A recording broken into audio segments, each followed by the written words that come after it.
Seen from my desk as the legal advisor of the Ministry of Foreign Affairs, it's only natural that we strengthen the human rights element of our development assistance, as the government has decided to do by launching the human rights-based approach to development. The human rights-based approach to development cooperation starts and ends with human rights.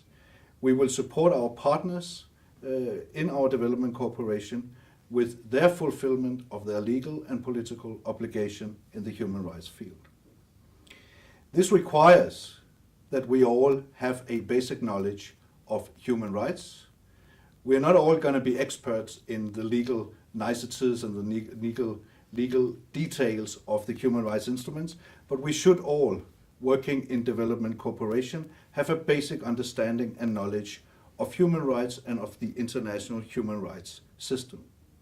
The purpose of this course is to give you this basic knowledge and understanding of the international human rights system.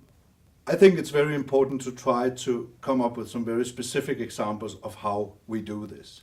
And I am, as many of you will know, an expert of counter-piracy.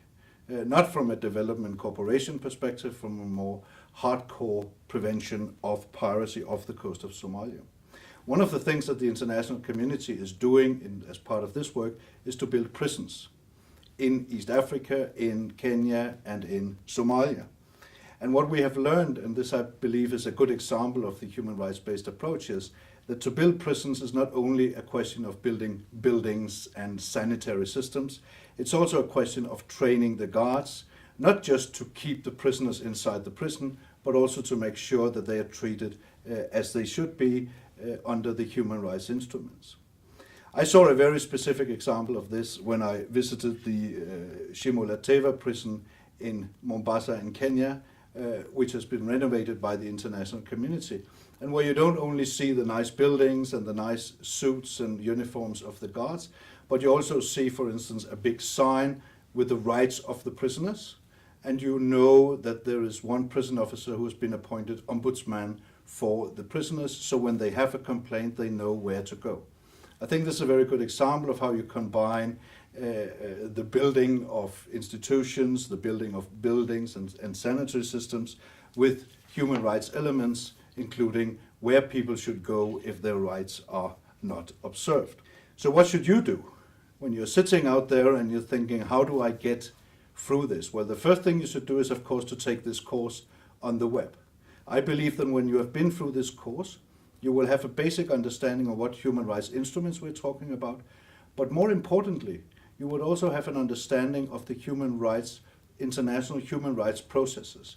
You will understand what is the Universal Periodic Review. You will understand that by clicking on the different parts of this course, at some stage you will find the Universal Periodic Review report of the country that you're working in right now. And in this report you can see not only what questions have been asked to the country you're working in, but also the answers this country has given. So there you have a human rights instrument, in this case the Universal Periodic Review, which will explain to you where the country you're working in sees its own challenges. And this is a very good starting point for any political dialogue and cooperation, that you know what the challenges are in the country that you're working in.